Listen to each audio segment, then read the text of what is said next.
Is religion necessary if only presence matters? Is there a place for going to church and following in the steps of Jesus if only presence is important?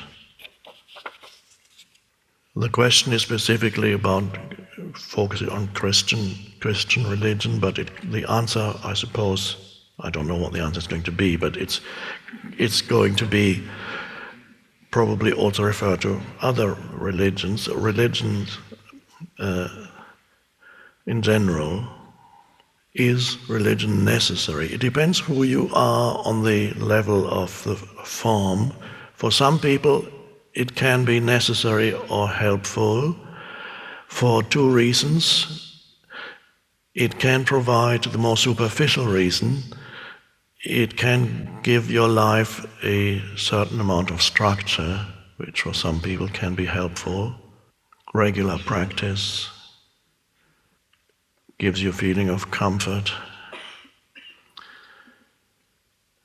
Some people have too little structure in their lives, and others have too much already.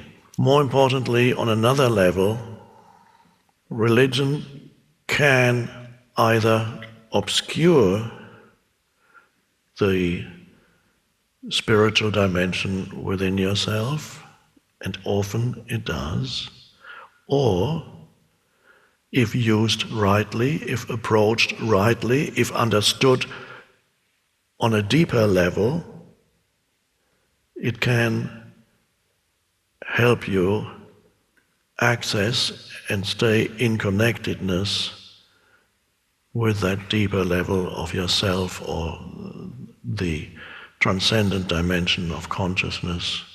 Whether or not you need it, only you can know. Whether you find it either helpful or a hindrance, it can be either, depends on you as a person, your past, what function it had in your past, and so on. It is a hindrance if religion becomes an ideology. Then it operates only on the level of the mind, and is very similar to any other kind of ideology that you may believe in, whether it's communism as an ideology, or any political theory, or anything that explains the universe. It could be a metaphysical system that you completely believe in, philosophical system, and so on. So an ideology is something that takes possession of your mind and exerts a controlling function, and it can influence almost your entire mental functioning if it becomes something of overwhelming power in your mind. It's a little thought that grows into a huge thing in your mind, and the tentacles reach into every aspect of your mind, and there are religious people like that. Usually you can recognize that it is an ideology by the fact that they are not peaceful human beings,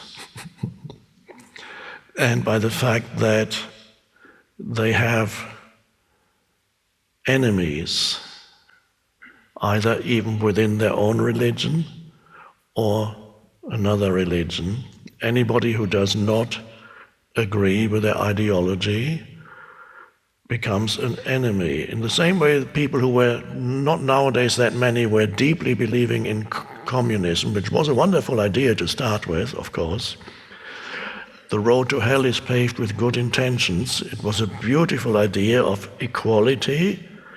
Everybody the same, that is wonderful. No personal possessions, that's wonderful too. And the only mistake was, it was imposed from outside by people who themselves has not gone beyond the egoic state of consciousness. They just played it in their mind as, that's a good idea.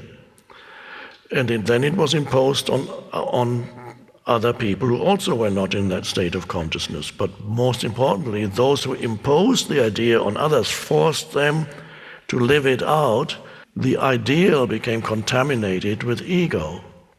So when these people came to power, their egos became inflated to an enormous degree, almost to absurdity, and without realizing it, they reenacted the same evils, in some cases worse than those that they were fighting against. Like in Russia, they saw the injustices associated with the Tsar regime and so on, and they truly saw that, and they truly wanted to remove that, and that seemed a good thing. But they had overlooked their own state of consciousness. And the great challenge is for people, power. You can have that very meek person who seems, oh, this is what a lovely person. He seems to have no ego, or very little. He's so, give that person power. Then the latent ego, which is there let's say a person is very poor, has no power at all, give that poor person power, then the latent ego will no longer be latent, it will suddenly come to life. And that is repeated and has been repeated many, many times in countries where frequently the government is overthrown, and then the previous rulers are accused of corruption. And the new people who overthrow the previous, they truly believe that now they have a more just society is going to arrive, because they don't know themselves, they have not observed themselves, and the moment they achieve power, they are seduced by that, and their ego suddenly grows, and they reenact the same thing again. So ideology, religion can turn into, and often does turn into, ideology. You can recognize it, as I said, by the fact that these people are not peaceful. They will condemn other people or other groups of people as evil. They may verbally, even physically, attack others. And if it's not that extreme, it might be that they simply are extremely intolerant towards anybody who does not share their belief system, their ideology. And so that's a clear sign that that kind of religion is a hindrance to the spiritual dimension, to knowing who you are, to being a peaceful human being. It's in the service of the ego. It's an egoic creation. The ego can take scriptures that are beautiful and point to the truth, and can corrupt them, completely misread and misinterpret them, and then they're used in the service of the ego. So that's how religion can become a huge hindrance. But religion can also become an opening into the spiritual dimension. So a religious practice, or a religious reading, a reading of a sacred text, an ancient spiritual text, can be a wonderful thing. The questioner mentions Jesus. Following in the steps of Jesus, is that, or is only presence important? When you use it in a deeper sense, following in the steps of Jesus means becoming present. How? First of all, Jesus taught presence in quite a few of his utterances, starting from the flower, that you said you should really look at a flower and see how it lives in the present moment without worry and anxiety. He taught egolessness, deny thyself, which means recognize the unreality of yourself. He spoke of the I am as the foundation, and which is misinterpreted. We have, let's just for a moment in Christianity, we have a historical person, probably Jesus, and we have Christ. Now, Christ was not his actual name. It was a title given later. And that's already mentioned in the more enlightened parts of the New Testament, that Christ is a dimension of consciousness. And I believe it's St. Paul who says, I must diminish and Christ in me must grow. This is a mystical, deeper interpretation of Jesus, who was an historical person who realized his kinship with the transcendent dimension, the divine, whatever you want to call it. He realized his connectedness, his kinship, his oneness with that. And as he realized that, he became, the transcendent dimension emerged in him, as it does in you. It emerged in him, and then the historical person, Jesus, became the Christ. Therefore, we have in mystical Christianity the term Christ consciousness, which is the transcendent consciousness that emerges where before there was only the person.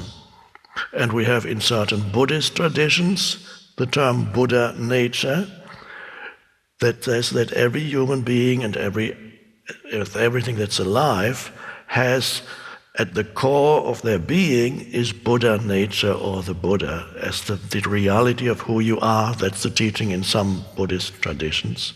And it's a beautiful teaching that your true nature is Buddha nature. And you just have to realize your true nature is Buddha nature.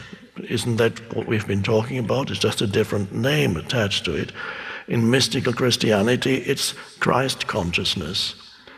And so Jesus was a precursor who showed the way to Christ consciousness. And if we're focusing on the historical figure of Jesus and realizing that he embodies both the person and the Christ, can become a vehicle for you, if that is suitable for you.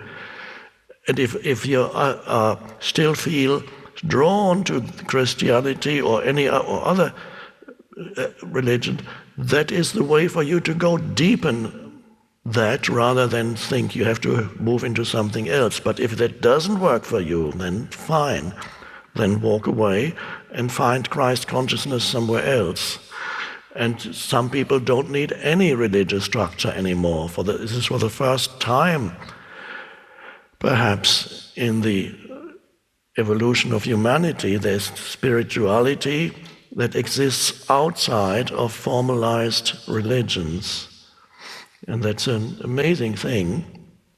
So many of you may not need the formalized religion anymore, and others may need it, and that is a beautiful thing. You can deepen the way in which you live, practice, and understand your religion so that it becomes an opening into the transcendent dimension within yourself. If you are a Christian and want to deepen certain readings, I would highly recommend. There were certain teachers who expressed the truth of Christianity from a deeper level than the conventional church Christianity. The most in the past, Meister Eckhart, who lived in the early Middle Ages. The most wonderful, his writings are superb and fantastic depth to them, and he uses Christianity to take you very, very deep into the core of it all, the core of all things, into yourself. Other mystical writers in the Middle Ages are good too, some Spanish ones, some more German ones. And more recently, I would recommend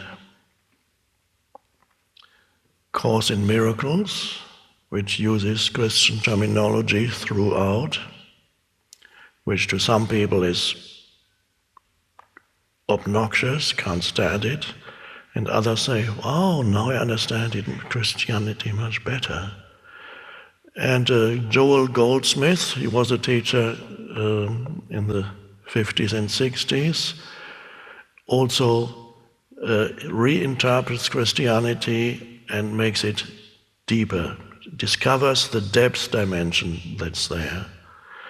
And other religions have the same. You have deep teachings in Judaism, you have deep teachings in Islam, you have deep teachings, obviously, in Buddhism. So there's the superficial level to religion, and if that's all there is for you, it will probably become an ideology, and then it becomes a barrier. Or, if understood more deeply, it can become an opening.